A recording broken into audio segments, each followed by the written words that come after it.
Bonjour, c'est Claire-Lise. Alors, voici cette deuxième audio d'introduction au conte amérindien d'Avril, La femme qui voit loin. Alors, je ne sais pas si vous avez écouté ou lu le conte, et réécouté et relu ce conte, mais si vous ne l'avez pas fait, je vous invite à le faire. C'est un conte qui nous transmet des enseignements très importants, complexes. Et cette deuxième audio d'introduction a pour vocation de nous aider à y rentrer un peu plus dedans tranquillement pour essayer d'en comprendre plus profondément le sens et la quintessence, j'ai envie de dire, pour nous aider ensuite dans notre vie à nous. La femme qui voit loin, c'est celle qui a la capacité de se projeter dans l'univers pour aller voir au-delà ce qui se passe. On a eu déjà, je vous ai proposé une première audio et vidéo d'introduction dans lequel on a un peu plongé grâce à cette vidéo dans le cosmos et on a vu l'impressionnante réalité qui nous entoure au niveau de l'univers en fait. On a vu qu'on était entouré de plus de 100 milliards de galaxies, qu'il y avait à peu près 200 milliards d'étoiles par galaxie, et qu'on estime ne pouvoir en voir que 5%. C'est juste vertigineux.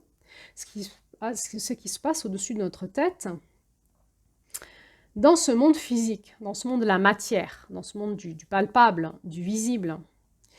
Et on peut constater en regardant cette vidéo, dans cette première vidéo d'introduction, que finalement, nous sommes bien incapables aujourd'hui de visiter les confins de l'univers avec la technologie que l'on a.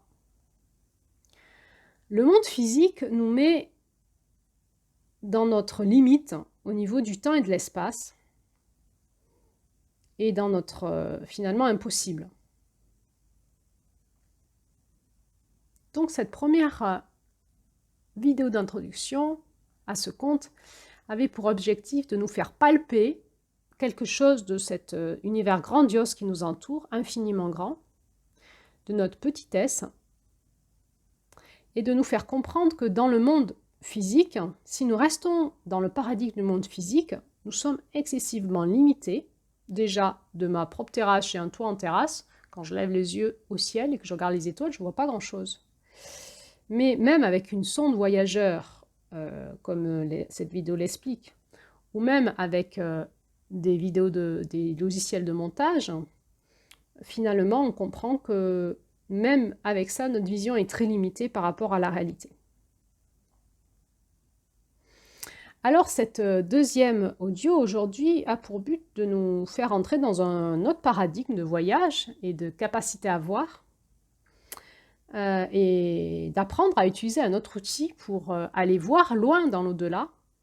C'est notre corps énergétique, comme un vaisseau, comme une fusée qui nous permet d'aller dans d'autres espaces.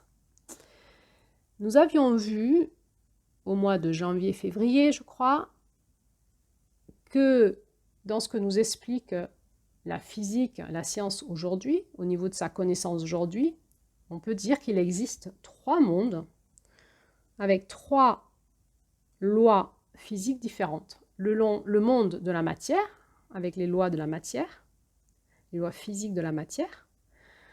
Et finalement, c'est avec ces lois-là et ce monde-là, c'est dans ce monde-là qu'on ne peut pas aller très loin dans le monde de l'univers, puisque le monde de l'univers, a priori, est soumis à des distances d'années-lumière vertigineuses, donc on n'a pas les capacités aujourd'hui, avec les lois physiques, d'aller visiter ces mondes-là.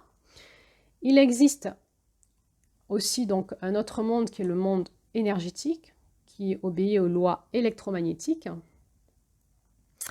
Et il existe un autre monde qui est le monde vibratoire, qui obéit aux lois quantiques.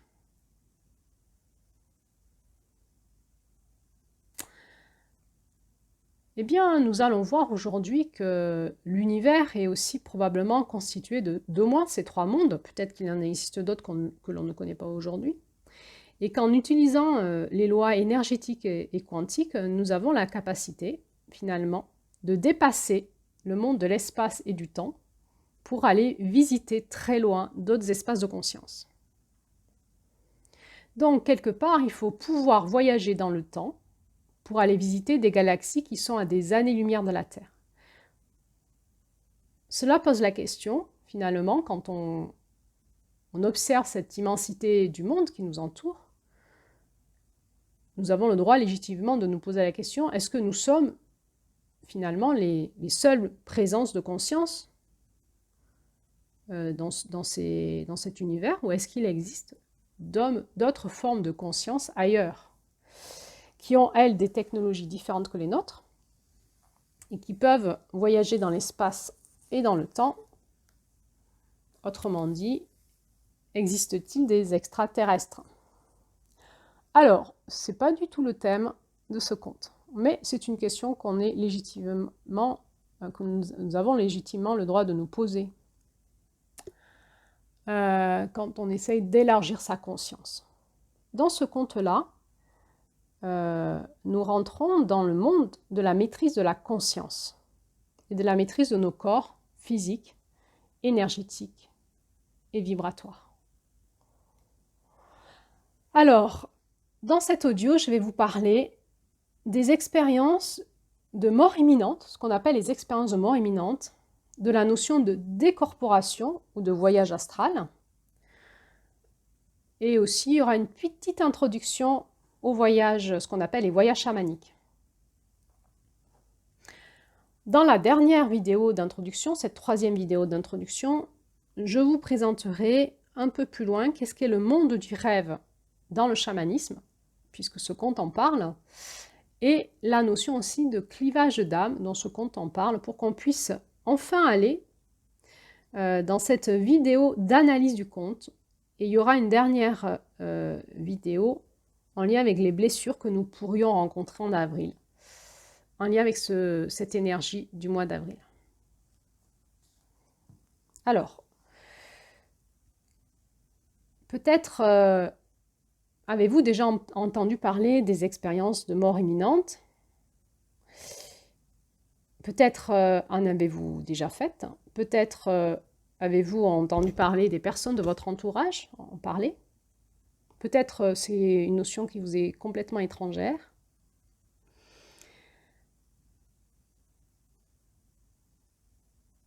Qu'est-ce que la décorporation? On appelle ça aussi le voyage astral.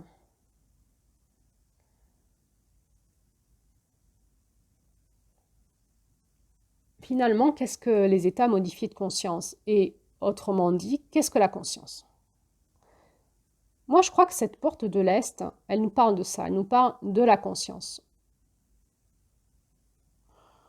Dans ce conte d'avril, dans ce mois d'avril, nous sommes réinvités à réinvestiguer notre connaissance, notre expérience et nos croyances sur le monde de la conscience.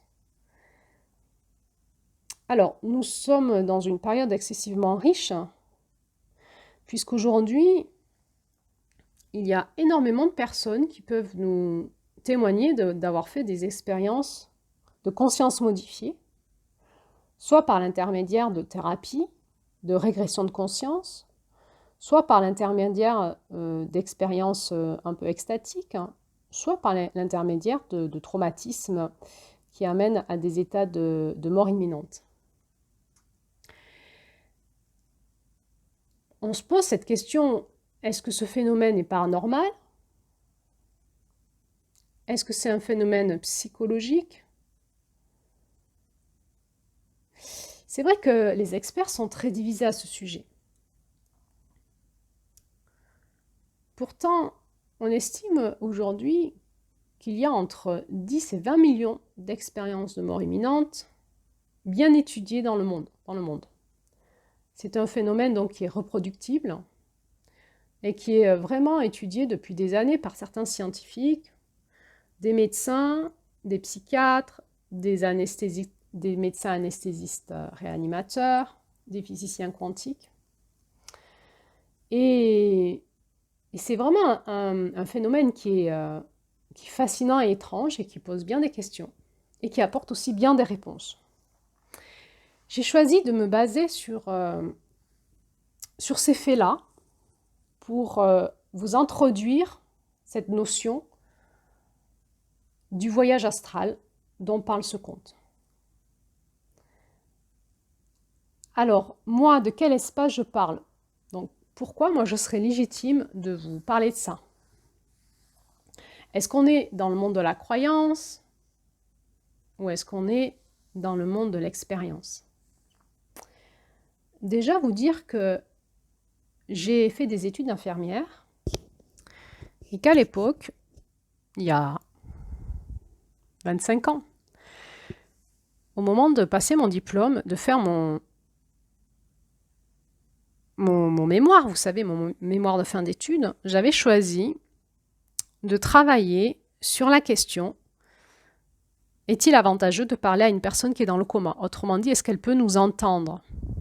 Ça m'avait passionnée. C'était un sujet qui, finalement, à l'époque, était déjà très important pour moi. Et j'avais fait un gros travail de recherche et j'avais eu un 18 sur 20. Mon mémoire avait été exposé à la bibliothèque, puis volé. Ça,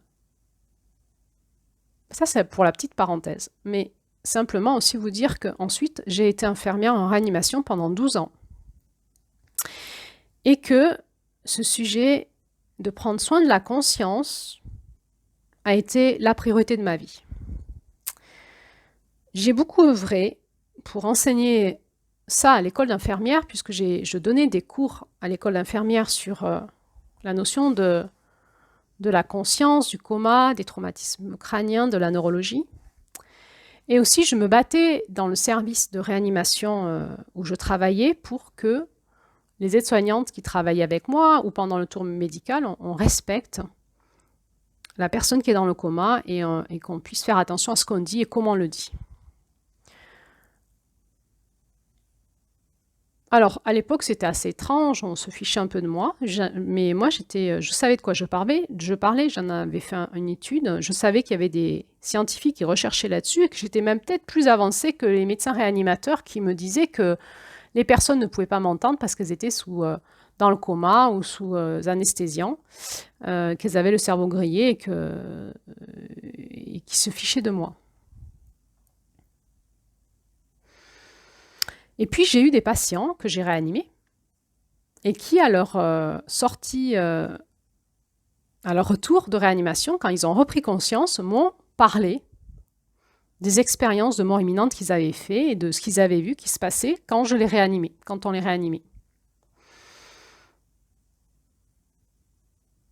Bien sûr, à l'époque, je connaissais déjà ces thèmes-là qui m'interrogeaient, qui me faisaient aussi un peu peur. Mais je me souviens de l'émotion que j'avais à ces moments-là, quand mes patients me racontaient ce qu'ils avaient vu, à la fois dans l'au-delà, et ce qu'ils avaient vu dans la chambre de réanimation, de ce qu'on faisait, de ce qu'on disait. C'est très étrange à vivre, ces retours de témoignages. J'ai aussi accompagné à la mort, beaucoup. Et ce moment étrange du passage, de la conscience qui s'éteint, qui fait le passage, a toujours été un moment très impressionnant et où petit à petit j'ai appris à accompagner les âmes de l'autre côté. Et puis après j'ai travaillé en réanimation néonatale où je me suis occupée de bébés prématurés qui sont censés ne pas avoir de conscience puisqu'ils n'ont pas un cerveau, un néocortex développé. Et là aussi, j'ai fait des expériences de connexion à leur conscience qui ont beaucoup interrogé mes collègues et qui me demandaient « mais comment tu fais pour calmer et parler aux enfants ?»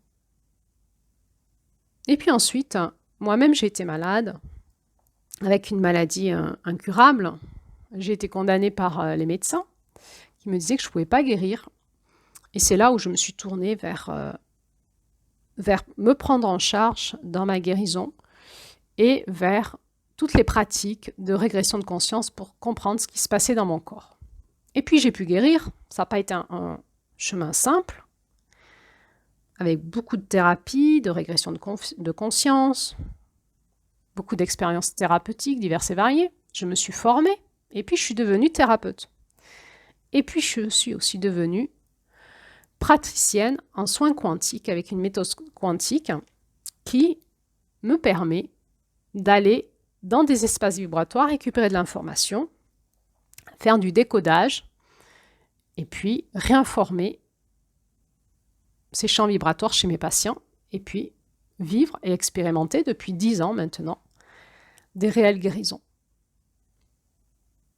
Je peux dire que dans toutes ces expériences, petit à petit, puis j'ai eu mes expériences aussi personnelles, d'expériences mystiques, transcendantales,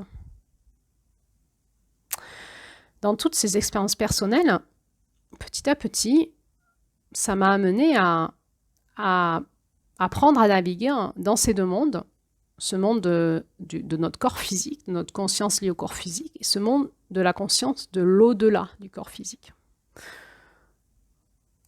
Pour pouvoir amener des techniques de guérison et à moi et à mon entourage. Et puis, petit à petit, je me suis aussi, donc, pendant des années, j'ai pratiqué du chamanisme et j'ai appris à faire les voyages chamaniques. Et puis, j'ai animé des groupes pendant 6 ans, des groupes de femmes en chamanisme, et je leur ai appris à faire des voyages chamaniques. Je vous parlerai de ce qu'est un voyage chamanique dans cette 3e introduction en audio. Mais là aussi, j'ai appris que l'on pouvait accompagner tout un groupe dans d'autres états de conscience, les accompagner, voir ce qui se passait pour eux, et puis leur apprendre à maîtriser ces espaces-là et à les faire revenir. Voilà, donc c'est de tous ces espaces-là que je vais vous parler.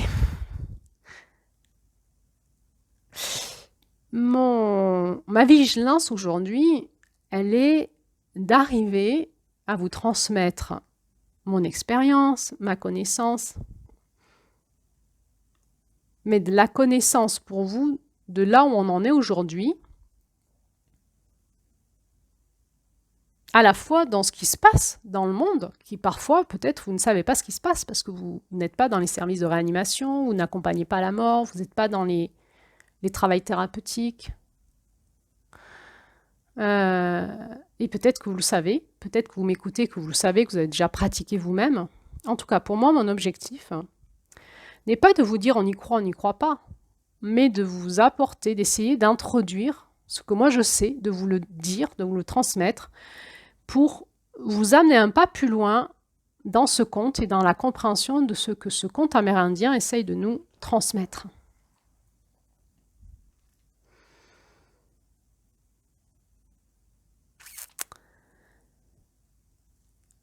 Alors, donc je vais vous parler déjà des expériences de mort imminente.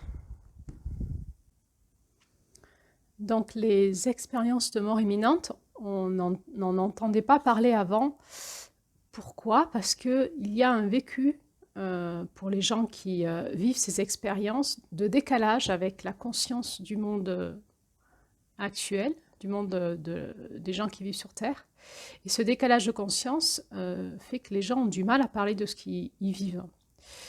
Pourquoi on en entend plus parler aujourd'hui? Parce que avec le phénomène des réseaux sociaux et des médias, en fait, la parole s'est un petit peu libérée.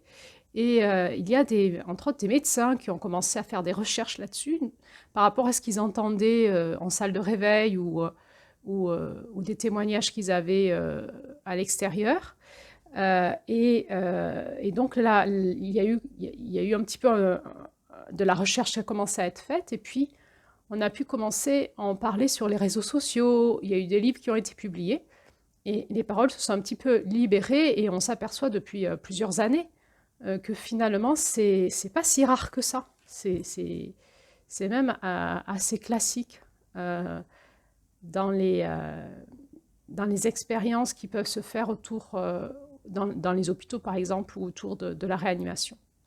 Alors, il faut savoir, donc moi je vais vous parler de ce que moi je connais en lien avec mes propres recherches et de là où j'en suis moi aujourd'hui. Évidemment, si ce sujet vous intéresse, vous allez pouvoir trouver sur les réseaux sociaux, sur YouTube, énormément de richesses autour de ça. Il y a énormément de personnes qui en parlent aujourd'hui. Il y a aussi des livres qui ont été écrits et des médecins en parlent, des scientifiques aussi. Donc, si ce sujet vous intéresse, je vous invite vraiment à l'explorer de votre côté. C'est aujourd'hui très facile de le faire en autonomie. Alors, qu'est-ce que moi je sais? Alors déjà, je peux vous dire que l'expérience de mort imminente peut être vécue par tout le monde. C'est pas forcément les personnes plus spirituelles ou un peu plus sensibles qui vivent ça. C'est vraiment, on observe que c'est vécu par tout le monde, qu'on ne sait pas pourquoi certaines personnes le vivent à des moments et d'autres pas. Que ça peut être vécu par des gens sceptiques, c'est-à-dire des gens qui ne sont pas forcément religieux, croyants, qui ne croient pas à grand-chose. Ça peut arriver aux scientifiques qui sont très rationnels et qui sont plutôt, comment dire, dans le monde de la matière.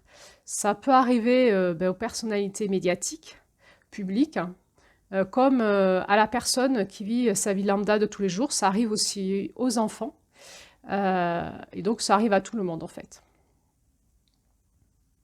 C'est vrai que les scientifiques ou les sceptiques se posent cette question à leur retour d'expérience. Est-ce que c'était l'effet des drogues? Si ça peut arriver dans un moment où on a pris des drogues ou des anesthésiques, si on a été dans le coma artificiel ou aussi on appelle aussi les drogues les traitements qu'on nous donne, comme l'adrénaline par exemple, pour nous réanimer. En fait, ce qu'il dit, c'est que non, en fait, pourquoi non? Parce que, en fait, ce qu'ils ont vécu est vérifiable concrètement, rationnellement. On va y revenir. Par rapport aux personnes religieuses qui vivent ces expériences de mort imminente, souvent, quand elles reviennent de ces expériences, elles remettent en doute les dogmes de leur religion. Elles parlent de transcendance, de quelque chose qui est beaucoup plus profond, universel, mais qui n'a rien à voir avec les religions, en fait. Par contre, ce qu'on observe, c'est que chaque personne qui vit ce genre d'expérience va le décrire à sa façon, avec ses propres filtres, ses propres croyances. Il va interpréter ce qu'il a vécu avec ses propres mots. Donc chacun va y mettre sa couleur, mais quand on analyse les témoignages, on s'aperçoit que tout le monde écrit la même chose et est allé au même lieu.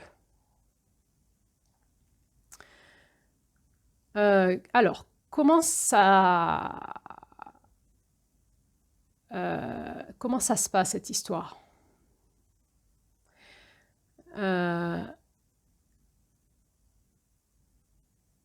D'abord, il y a une difficulté à en parler. Une difficulté à en parler, à poser des mots, parce que c'est comme ineffable ce qui se passe, et il n'y a pas de mots dans notre vocabulaire qui peut décrire ce qu'ils vivent. Donc, on observe que les gens, quand ils témoignent, ils ont du mal à s'exprimer et à trouver les mots justes c'est très réducteur, les mots par rapport à ce qu'ils ont vécu.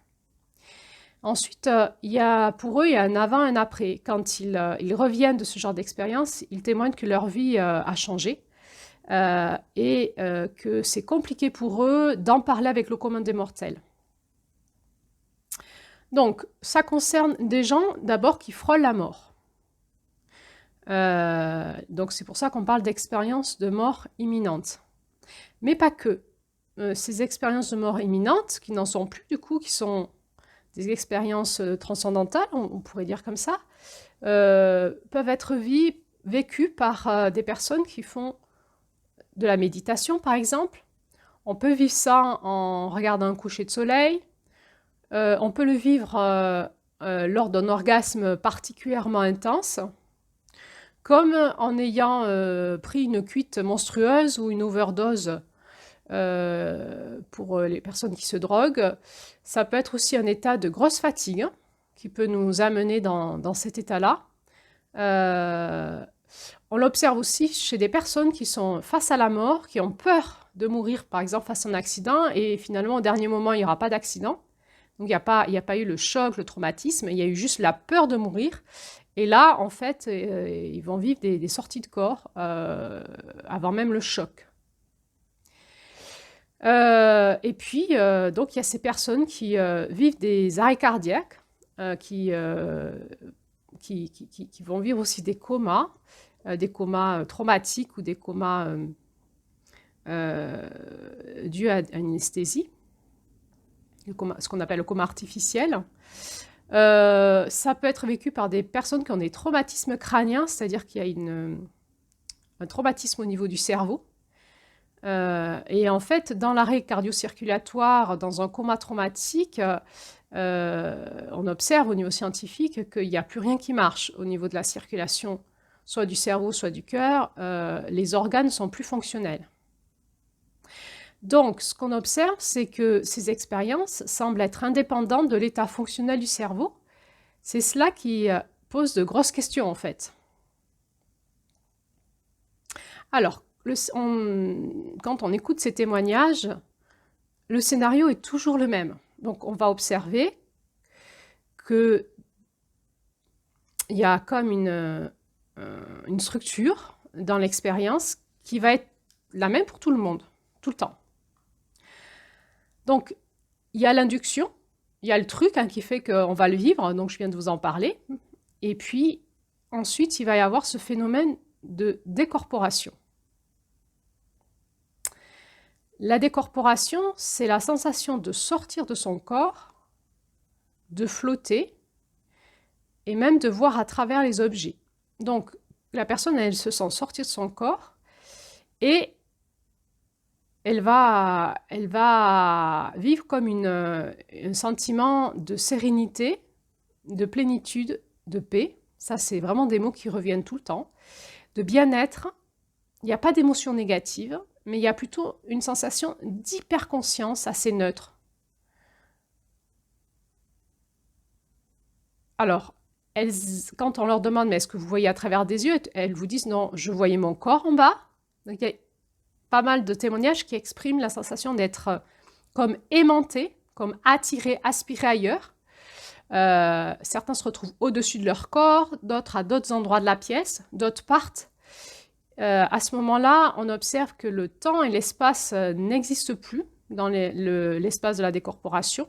C'est-à-dire que vous pouvez traverser les murs, vous pouvez voir à travers les objets, voire même à travers les yeux des personnes en fait, qui sont par exemple dans la pièce. Mais aussi, il suffit que vous pensiez à une personne pour vous retrouver instantanément avec elle, et ça peut être à des kilomètres de là. Donc la notion d'espace n'existe pas. Il y a la sensation de ne plus être dans son corps, donc il y a une sensation de légèreté, il n'y a plus cette lourdeur du corps, et surtout, il y a une sensation, donc cette sensation d'hyperconscience, de comprendre tout, en fait. Tout d'un coup, tout devient évident. Et parfois même le tout. Par contre, donc ils entendent, ils voient, ils perçoivent, ils ressentent, ils comprennent. Par contre, il y a quelque chose qu'ils n'arrivent pas à faire, c'est à communiquer avec leur environnement. Ils n'arrivent pas à communiquer avec les gens qui sont dans la pièce, qui les réaniment, ou avec leurs proches qui se font du souci, par exemple. Alors, cette décorporation, on peut l'appeler aussi d'une autre façon, on peut appeler ça le voyage astral. On va y revenir avec ce qu'explique la science quantique aujourd'hui par rapport à ça. Mais là, en fait, je vous parle d'abord de ce qu'on sait en fait dans le monde un petit peu, dans ce monde-là un petit peu étrange de la conscience, de la spiritualité ou de l'ésotérisme. Le voyage astral, c'est quoi? C'est lorsque vous parvenez à sortir de votre corps, et on parle d'utiliser le corps astral, et que vous parvenez à transporter votre énergie à une grande distance, à être ailleurs en tant que conscience, à sentir et entendre, à voir des choses. Donc ça s'appelle faire un voyage astral, dans le monde en fait astral. C'est la personne a la sensation de voir son corps physique depuis l'extérieur de celui-ci. Alors, il y a des synonymes, donc il y a la décorporation, on peut parler de voyage astral, on peut parler de bilocation, de translation, on peut parler de dédoublement et donc de décorporation. Dans l'ésotérisme, on dit que c'est l'esprit qui se dissocie du corps physique pour vivre une expérience autonome et explorer librement l'espace de l'environnement. Donc, il y a d'abord cette étape de décorporation, et donc on va vivre ce voyage astral, ce voyage dans cet autre monde, dans ce monde énergétique, je pourrais dire comme ça, et ensuite vibratoire, où le temps et l'espace n'existent plus et où il y a une hyperconscience. C'est comme si on avait accès aux informations d'une forme de vérité dont on n'a pas accès quand on est dans notre corps. Donc la personne, elle peut se déplacer de pièce en pièce, elle peut entendre ce qui se passe dans les autres pièces de l'hôpital, si elle est en train d'être réanimée, mais elle peut aussi se déplacer vers ses proches, aller voir ses enfants, ses parents, sa femme, et elle peut se déplacer à des kilomètres et des kilomètres de là, et parfois certains expriment même qu'ils sont en même temps partout. Ils sont en même temps là où on les réanime, en même temps ils entendent les soignants parler d'eux, en même temps ils sont avec leurs proches, en même temps ils peuvent être à un autre endroit dans l'hôpital en fait. Donc parfois on peut rester dans ces espaces, on va dire, un petit peu énergétiques, près de la matière. Et puis, à des moments, il va se passer une troisième étape, cette étape où ils se sentent aspirés par un tunnel noir, un passage sombre. Ce qui est décrit à ce moment-là, c'est qu'ils n'ont pas peur. Il y a ce passage noir, et ils voient au bout cette lumière blanche qui les attire, qui les aspire. Ils se sentent appelés, aimantés, et cette lumière blanche, elle est pleine de bienveillance et d'amour, et ça leur fait plaisir en fait. Ils sont contents, ils y vont, c'est agréable. Et quand ils arrivent dans cette lumière blanche, ils arrivent dans une espèce de source de bien-être. Certains parlent de vivre une échappée dans le bonheur, un voyage de l'âme, une sensation de paix. Ils peuvent décrire comme une ambiance ouatée, blanchâtre, et ils parlent tous de présence ou d'entités bienveillantes. Certains parlent de figures spirituelles comme des anges, comme le Christ, ou chacun avec ses propres croyances, s'ils ont des religions, ils reconnaissent, c'est comme s'ils reconnaissaient des énergies, des présences qui sont là, qui les accueillent, ils sont accueillis. Certains parlent de leurs ancêtres. Il y a un ancêtre ou plusieurs ancêtres qui est là, qui les accueille. Et toujours dans une ambiance d'amour et de paix et d'évidence. C'est-à-dire quand ils rencontrent ces présences-là, ils ne se posent pas la question de « mais qu'est-ce que je fous là? Qu'est-ce que vous foutez là? Vous n'êtes pas mort ?» Enfin, non, c'est d'une évidence. Dans cet espace-là, il n'y a pas de question, c'est ça en fait. C'est comme s'ils savaient toujours que c'était ça.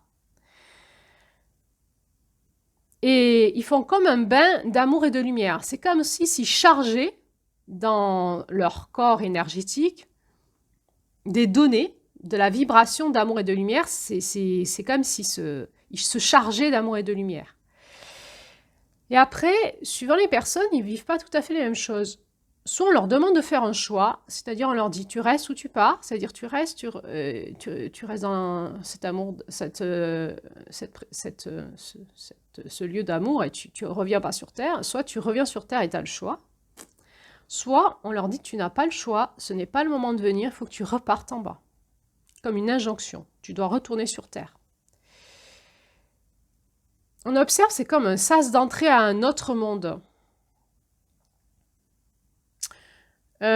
Donc après le retour, la plupart du temps, il me semble qu'ils n'expliquent pas le retour par le passage du tunnel noir avec le retour sur Terre. Ils sont télétransportés très rapidement, soit directement dans leur corps, soit ils ne s'en souviennent pas, soit ils se voient rentrer dans leur corps, ils reviennent. Par contre, tout le monde, enfin la plupart du temps, c'est comme s'ils étaient engrammés, c'est comme s'ils revenaient avec un un bagage, un engrammage,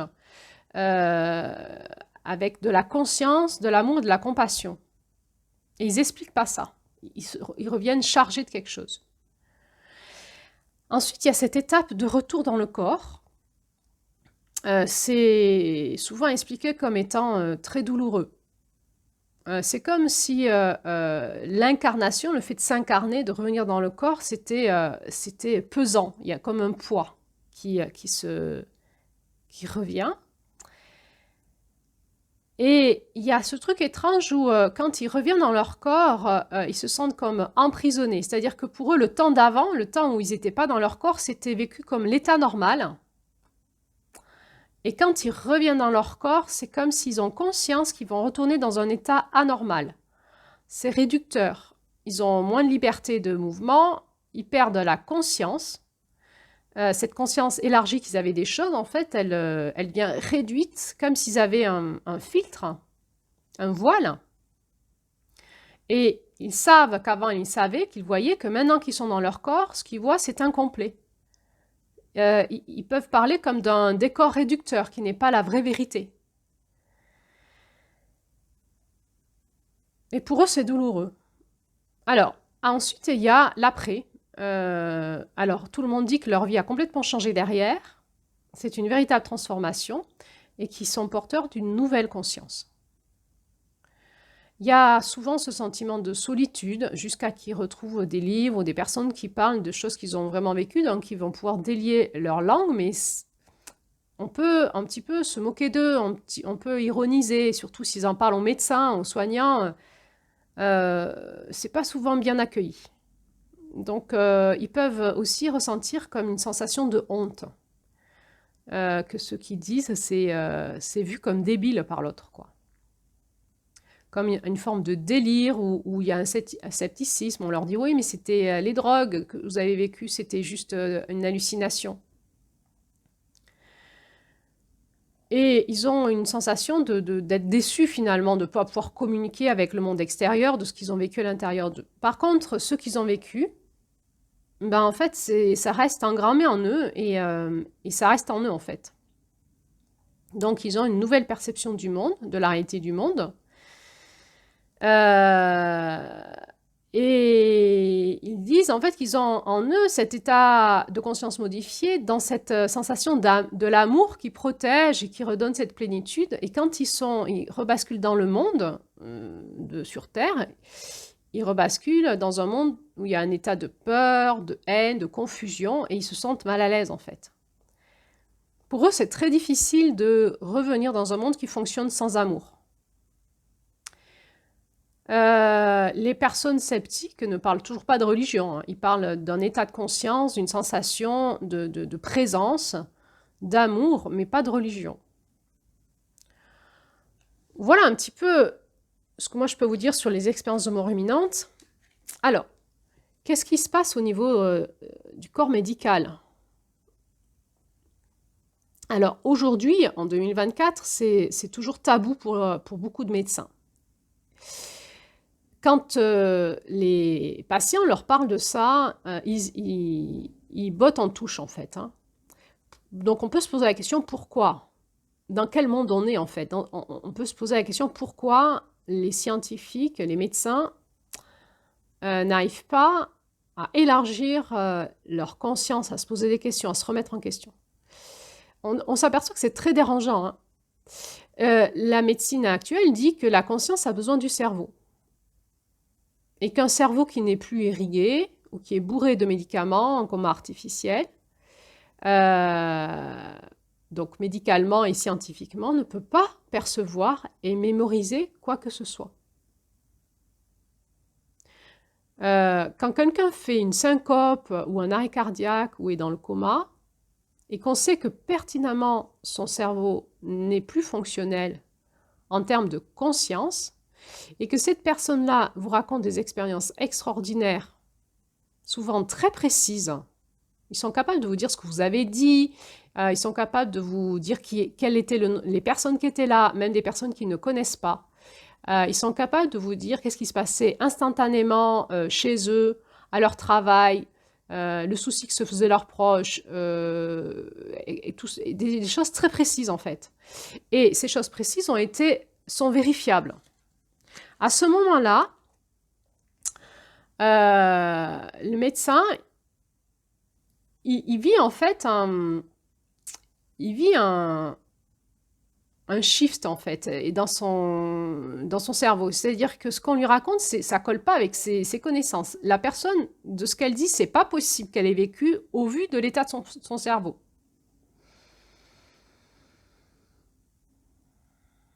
Donc c'est théoriquement impossible. Et du coup, à ce moment-là, c'est très difficile pour un médecin ou des scientifiques d'admettre que quelque chose les dépasse complètement. Donc ils essayent de trouver une raison à ce que les gens disent, et la plupart du temps, on essaye de dire, ben oui, c'est un délire lié à une perception erronée neurologique due à un traumatisme ou à des médicaments. Le problème, c'est que il y a des personnes qui parlent vivre ça et qui n'étaient pas sous médicaments à ce moment-là, ou n'avaient pas de traumatisme particulier.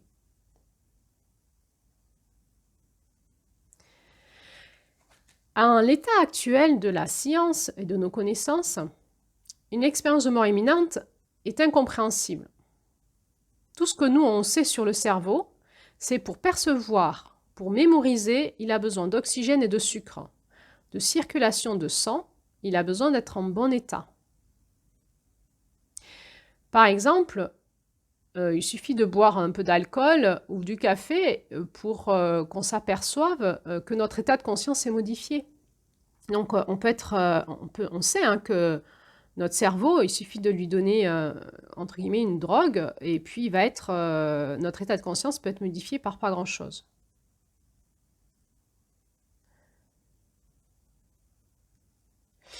Et ce qui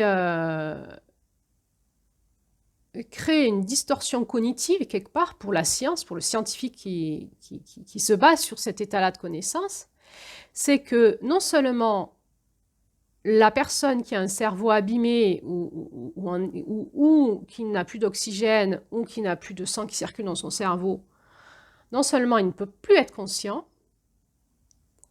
mais ce qui est dérangeant, c'est que les personnes qui racontent leur expérience de mort imminente, ils vous disent en plus que non seulement ils étaient conscients, mais bien plus conscients, bien plus lucides, d'une manière bien plus claire que d'habitude. Ils avaient un esprit beaucoup plus clair que d'habitude. Ils percevaient les choses de manière beaucoup plus globale que la perception des 5 sens. Il y avait comme une hyperconscience, et en plus de ça, ils ont une mémoire très précise des choses. Et ça, c'est pas possible. Donc, finalement, on en est là. On est dans la confrontation d'un monde scientifique et de connaissances actuelles et d'un monde d'expérience et de recueil d'expériences et de recherche qui met en remise en question totale de ce que dit la science aujourd'hui et notre niveau de connaissance. De quoi ça parle? Ça parle de la grande question énigmatique. Qu'est-ce que la conscience? C'est vraiment l'enjeu des neurosciences aujourd'hui. Est-ce qu'elle est à l'intérieur du cerveau ou est-ce qu'elle est à l'extérieur? Puisque on s'aperçoit que dans ces expériences de mort imminente, le cerveau étant abîmé et les gens étant hyper conscients, il est possible finalement qu'il y ait une conscience à l'extérieur du cerveau. Et la question, c'est comment modéliser tout ça, comment l'expliquer avec l'état actuel de nos connaissances.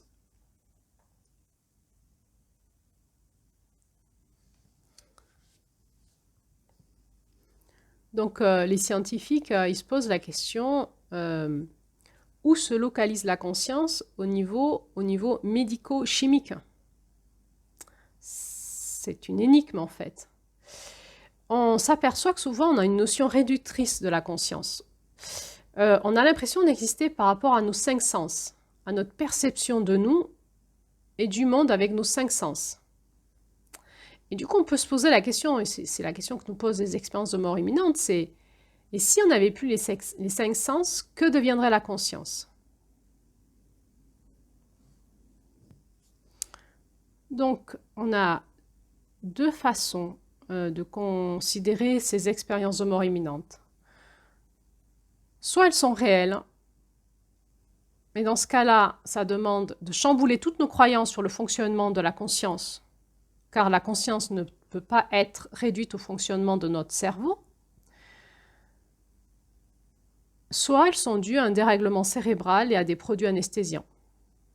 Et donc cette dernière pensée, c'est la pensée dominante des scientifiques matérialistes. Mais voilà, ça pose un problème par rapport aux nombreux témoignages que l'on a maintenant et aux recherches que font d'autres scientifiques qui ne croient plus à ça.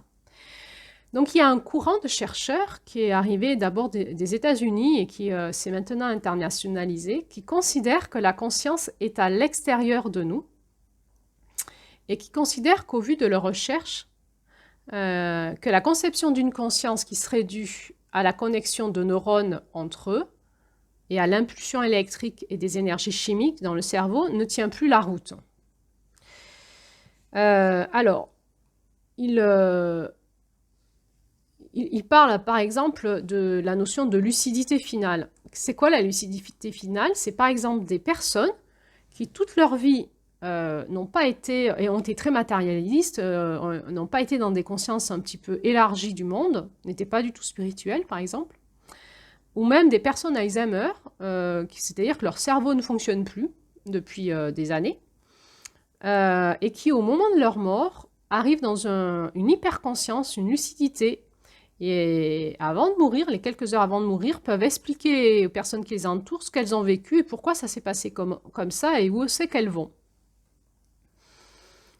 Donc, on ne sait pas pourquoi tout d'un coup il y a ce changement de conscience au moment même où le cerveau est en train de se détruire. C'est-à-dire qu'au moment de votre mort, souvent, il y a un ralentissement du cœur, il y a la circulation qui se fait mal, le corps est en souffrance. Donc, ce n'est pas là où on pourrait être en principe, on ne devrait pas être dans une forme de lucidité si on en reste au fonctionnement cérébral. Il y a aussi cette notion, ils parlent des cas savants acquis. Les cas savants acquis, c'est quoi? C'est des personnes qui ont par exemple eu des traumatismes crâniens ou des hydrocéphales, c'est-à-dire des cerveaux qui sont abîmés ou qui ont très peu de matière cérébrale et qui, contre toute attente, vont avoir un QI au-delà de la normale. Et ça, c'est pas explicable. Il y a aussi donc des cas, ils ont beaucoup travaillé avec des médiums en fait, en salle d'opération ou dans les salles de réanimation avec les personnes qui sont dans le coma, où les médiums captent la conscience de la personne qui est dans le coma, discutent avec lui et est capable de vous transmettre l'entièreté du dossier médical de la personne sans le connaître ou va exprimer les préoccupations du patient, par exemple sur sa famille qui se fait du souci, alors que le médium, bien sûr, n'avait accès, n'avait aucune connaissance sur le patient lui-même. Donc, on en est où aujourd'hui au niveau de la recherche et des scientifiques? Il y a donc cette proposition. Certains scientifiques proposent en fait un nouveau concept qui a deux formes de conscience. Une forme de conscience analytique et cérébrale reliée à nos 5 sens, et c'est la conscience d'exister par ces sens-là, et c'est le fonctionnement qu'on a toute la journée. Dès qu'on se lève, notre cerveau analyse tout, jusqu'au moment où on se couche. Et si on veut avoir accès à la deuxième forme de conscience, il faut faire baisser ce fonctionnement cérébral, le ralentir, pour arriver à ce qu'on appelle une expansion de conscience. Et donc cette deuxième forme de conscience, on peut la nommer la conscience intuitive extraneuronale. Donc on y arrive quand on baisse le filtre du cerveau analytique, donc une forme de ralentissement des ondes cérébrales, de ralentissement de la pensée analytique, corticale, du cortex, néocortex, pour arriver à utiliser nos cerveaux à capter une autre forme de conscience. Et cette conscience, elle est reliée à toutes nos perceptions extrasensorielles, au-delà des 5 sens. ce qui nous donne la capacité de nous relier à d'autres états de conscience. Une conscience qu'on va parler plus universelle. Certains parlent de champ morphogénique, d'autres d'anal akashique, ça c'est plus relié à la notion de ce on parle de ça en Inde en fait. Certaines parlent de conscience intergalactique, donc d'être relié entre les planètes, les étoiles et même entre les galaxies, et de pouvoir avoir accès à des informations qui viennent d'ailleurs dans le cosmos. D'autres disent qu'ils sont en contact avec des défunts. Et cette conscience intuitive extraneuronale, en fait, les chercheurs disent que c'est un espace énergétique et vibratoire où il y a des informations qui circulent que l'on peut capter. C'est un espace d'information où peut se connecter des artistes pour être inspirés, par exemple, mais aussi des chercheurs pour essayer de comprendre comment fonctionne le mystère du monde, mais aussi bien, par exemple, les médiums. En fait, on le verra, mais l'accès à cette conscience intuitive extraneuronale est une capacité que tout le monde peut avoir et développer. À partir du moment où on apprend à baisser le flux cérébral et à ralentir notre cerveau, on peut tout à fait, c'est pas réservé à des personnes particulières, on peut tout à fait se reconnecter à ces espaces-là. Simplement, il y a des personnes qui peuvent le faire de manière plus facile que d'autres. Cet espace de conscience intuitive extraneuronale, cette deuxième forme de conscience, qui est reliée à nos perceptions extrasensorielles, qui nous met dans cette hyperconscience, on observe que c'est comme un phénomène de délocalisation de la conscience. C'est comme si on pouvait faire bouger notre conscience et la délocaliser, c'est-à-dire la faire voyager. On a accès à la visualisation du futur, du passé, et en fait, on s'aperçoit qu'on est probablement dans un monde vibratoire et qu'on est soumis aux lois quantiques. C'est-à-dire que dans l'espace quantique, le temps et l'espace n'existent plus, et on s'aperçoit que quand on a accès à ces informations de cet espace-là, on peut voyager dans le temps. On peut autant aller dans le passé que dans le futur, et qu'on peut aller dans d'autres formes d'espace, se délocaliser instantanément, sans que ça soit compliqué, quoi. C'est un espace donc, où il y a des sources d'inspiration, mais on peut aussi avoir accès à des formes d'autres consciences par télépathie, et puis on peut avoir accès à des sources guérisseuses. Donc, comment on arrive à ralentir cette activité électrique corticale du cerveau, du néocortex, pour arriver à cette expansion de conscience? Donc, soit il y a un traumatisme qui ralentit le cerveau, voire qui l'arrête, et donc notre conscience est comme projetée à l'extérieur automatiquement, soit on peut le faire par induction hypnotique, par de l'hypnose. On peut le faire par les inductions au tambour. On va parler plus long. Qu'est-ce que c'est qu'en voyage chamanique? On fait des inductions au tambour, c'est-à-dire que par un rythme particulier généré par le tambour, on va amener un ralentissement des ondes cérébrales et la personne va vivre un état de conscience modifié à ce moment-là. Par la méditation, en ralentissant les ondes de son cerveau par la méditation, évidemment par des produits chimiques ou des traumas, et même les personnes Alzheimer, on pense qu'elles sont dans ces états-là. Voilà, on peut aussi les acquérir par des fatigues extrêmes. Et ça, c'est aussi une technique qu'on utilise dans le chamanisme, c'est de fatiguer les gens, de les mettre à l'extérieur de leurs limites physiques pour les amener dans cet espace de conscience-là pour qu'ils captent quelque chose au-delà de leur corps. Donc, on vient de voir que les expériences de mort imminente nous amènent à la notion de décorporation, de voyage astral, et finalement, que ces expériences nous montrent qu'il existe peut-être deux formes de conscience, une conscience neuronale, cérébrale, corticale, analytique, et une conscience à l'extérieur de nous, auquel on pourrait accéder en ralentissant ce cerveau ce bruit cérébral qui pourrait nous amener dans ce qu'on appelle l'expansion de conscience, l'hyperconscience, et aller dans d'autres espaces, et que ces espaces-là, on peut les atteindre soit techniquement avec des techniques de soins ou de maîtrise en fait de son esprit et de son énergie, soit par des expériences traumatiques. Et que tout ça remet en question la notion de la conscience comme la science l'expose aujourd'hui, en tout cas en France. Puisqu'on s'aperçoit que quand même dans d'autres pays, beaucoup d'autres pays, les autres pays sont beaucoup plus ouverts à cette notion de conscience et de spiritualité. La spiritualité étant accès à d'autres mondes, d'autres espaces et d'autres consciences, et le sens de la vie, et sortir de l'espace des croyances. Alors là, à ce niveau-là, je me suis penchée un petit peu savoir qu'est-ce que disait la physique quantique. Puisque, évidemment, il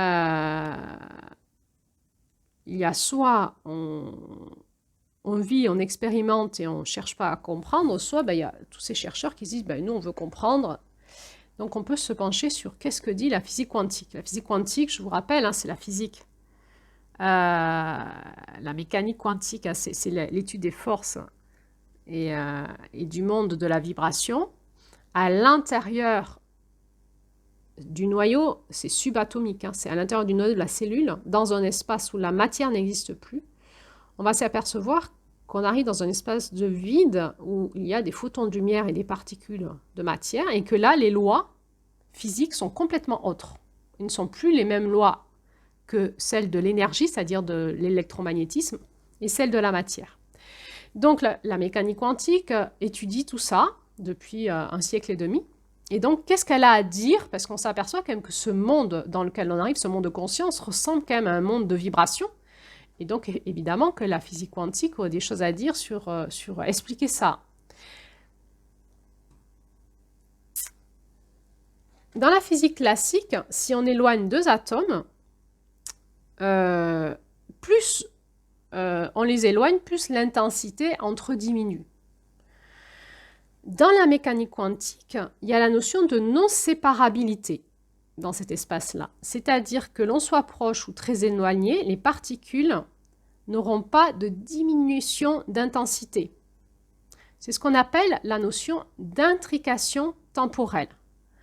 Donc, c'est important, c'est-à-dire le temps est intriqué, c'est pas séparable, c'est-à-dire on a beau éloigner les atomes, il n'y a pas de diminution d'intensité, c'est intriqué. Du coup, ce qu'ils essayent d'expliquer, c'est que peut-être, en fait, certains, c'est des suppositions au niveau de la physique quantique, que quand on a une conscience ordinaire, en fait, c'est quand notre corps énergétique est connecté à notre corps physique, on est soumis aux lois de la matière, mais que quand on vit ces expériences particulières d'expansion de conscience, c'est comme si le corps énergétique n'était plus ajusté à notre corps physique, comme il est à l'ordinaire. C'est comme s'il y avait un découplage d'une partie du corps énergétique et que là, hop, on bascule dans un monde vibratoire et que là, on est soumis aux lois de l'intrication temporelle, c'est-à-dire que le présent peut être intriqué au passé et au futur. Alors, pour ceux qui n'ont pas trop de notions énergétiques, là, j'explique que dans le monde de l'énergie et des soins énergétiques, par exemple, et le monde de certains scientifiques, on sait qu'on a un corps physique, mais qu'on a aussi comme des couches vibratoires, les corps énergétiques, des couches énergétiques et des couches vibratoires. Donc, on existe dans les trois mondes. On existe dans le monde de la matière, notre corps physique qu'on voit, mais ce corps physique, il existe aussi, il y a différentes couches énergétiques autour de notre corps physique, qu'on va appeler les corps énergétiques. Et au-delà des corps énergétiques, dans des fréquences vibratoires plus élevées, on a nos corps vibratoires. Du coup, notre corps physique est soumis aux trois mondes et aux trois différentes lois. La loi de la matière, notre corps physique, les lois électromagnétiques, nos corps énergétiques, et les lois vibratoires, nos corps vibratoires. Et donc, ce qu'essayent d'expliquer certains scientifiques du monde de la mécanique quantique, ils disent, ce qu'on observe, c'est que dans ces expériences-là, dès que la personne a cette sensation de sortir de son corps, on a la sensation qu'elle a accès soit au monde, aux lois électromagnétiques, et à un moment, elle dépasse ça, et elle a accès aux lois vibratoires.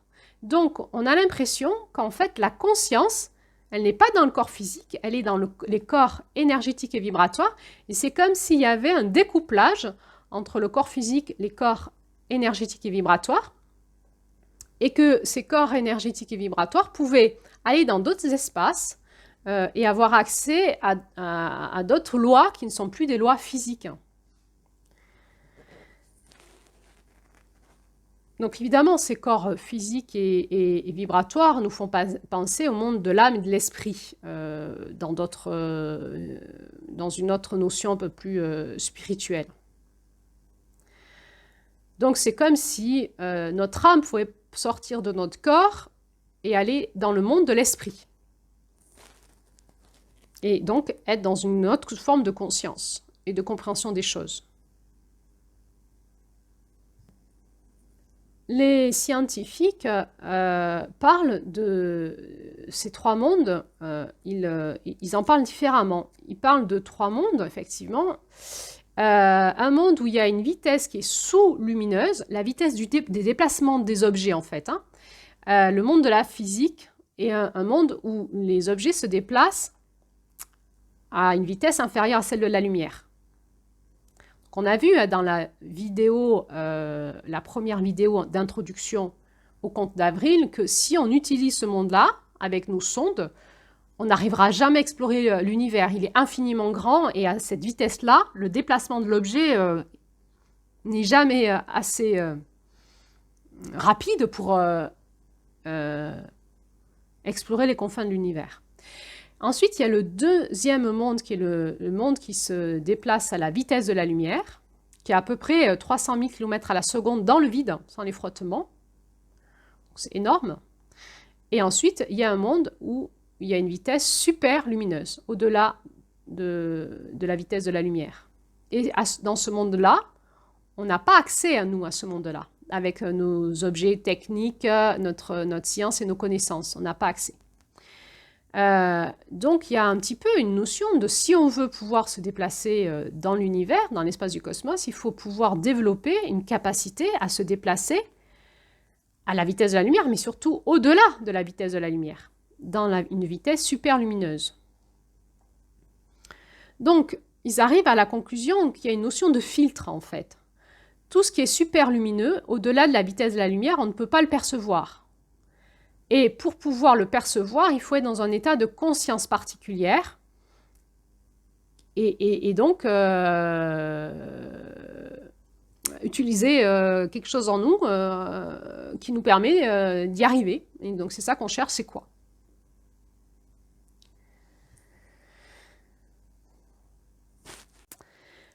Voilà.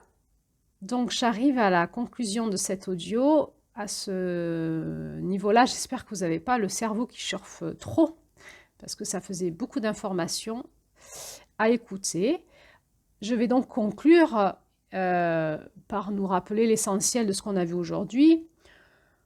Peut-être qu'on peut se dire qu'il existe deux types de conscience. La conscience neurocorticale, du néocortex à l'intérieur dans notre cerveau, et que quand on arrive à faire taire ce bruit du néocortex et à ralentir les ondes cérébrales, on peut atteindre une conscience qu'ils appellent intuitive extraneuronale, qui est finalement une conscience qui est dans un monde d'information. Et ce monde d'information vibratoire n'existe que dans un monde où il n'y a plus de support matériel. Cette conscience intuitive extraneuronale permet de nous relier à toutes les consciences et expériences transcendantales. Et puis, dès qu'on a un support matériel, on a forcément une réduction d'information, et donc on a comme un voile qui se met et on perd de l'information et donc de la conscience. On a vu que dans ces expériences de sortie de corps, là, de décorporation, c'est probablement le découplage du corps physique et du corps énergétique. Et ce découplage nous permet d'avoir accès à cette conscience extérieure qu'on a accès quand on quitte le support de la matière. Et donc, ce découplage nous fait passer de cette conscience ordinaire à une conscience non ordinaire, qu'on peut appeler aussi conscience modifiée, expansion de conscience, hyperconscience, conscience hypnotique, médiumnique, onirique, etc.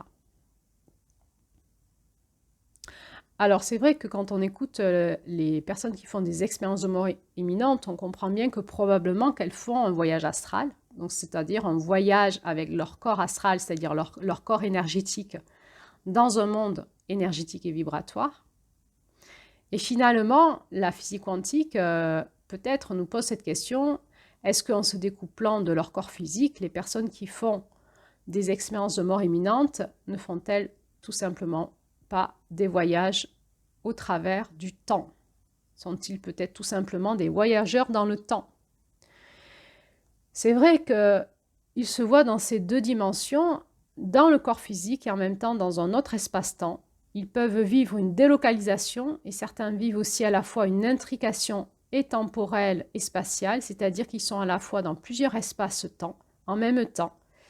Et certains même se sentent connectés au tout, à tout ce qui est vivant, avec le sentiment que nous sommes tous une immense conscience universelle, reliée tous ensemble, et que l'on forme un tout avec l'univers sans séparation. Peut-être que cette séparation dont nous sommes tous porteurs vient du fait de cette conscience filtrante qui nous fait qu'on soit dans un corps physique, on se sent séparé du tout, de la conscience universelle, de l'amour. Et finalement, faire la conscience de cette unité, de ce un, nous amène à la conscience mystique. Voilà, du coup, on peut se poser la question, où est la réalité? Est-ce qu'elle est dans la conscience ordinaire, réductrice de notre corps physique, ou dans cet état d'hyperconscience que certains ont en fin de vie, qu'on va appeler la lucidité finale, ou que certains font en expérience de mort imminente? C'est comme si ces expériences de conscience modifiée étaient un voile qui se soulève et qui nous montre la réalité derrière la réalité. C'est comme un réel voilé. Et si on maintenait tout le temps l'autre réalité derrière le voile, on deviendrait probablement fou, car cela ne serait plus possible de vivre avec ces autres personnes qui sont dans la réalité consciente de leur monde physique. On peut se dire qu'on vit comme dans un trompe-l'œil et que cette capacité de nous faire retourner dans cette conscience intuitive extraneuronale nous ramène vers la réalité, la vérité, le monde de l'unité, le monde de l'amour, et nous permet de prendre conscience de notre vie d'une autre façon. Alors, si on en revient à notre conte, la femme qui voit loin, ce conte chamanique, on peut déjà comprendre un petit peu qu'on sait ce qu'elle a fait, mais en fait, que fait-elle finalement, elle? C'est quoi son travail? Alors, il va y avoir une troisième vidéo d'introduction pour qu'on puisse un peu mieux comprendre finalement ce conte. Dans cette troisième vidéo, je vais vous parler de ce que dans le chamanisme, on appelle le monde du rêve. Les chamans, ils disent qu'on existe simultanément dans plusieurs univers en même temps et que l'on peut passer d'un univers à l'autre sans problème. On appelle ça l'état de conscience chamanique et donc on l'appelle le monde du rêve. On va voir que dans ce monde du rêve, il existe aussi trois mondes et que notre capacité à aller dans ces mondes-là nous permet de guérir des espaces de nous traumatisés.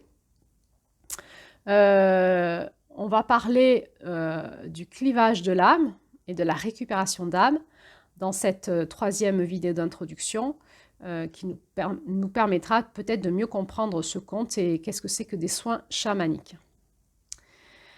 Alors, je vous souhaite une bonne digestion de cette vidéo et je vous dis à bientôt pour la suite. Je vous souhaite de beaux rêves.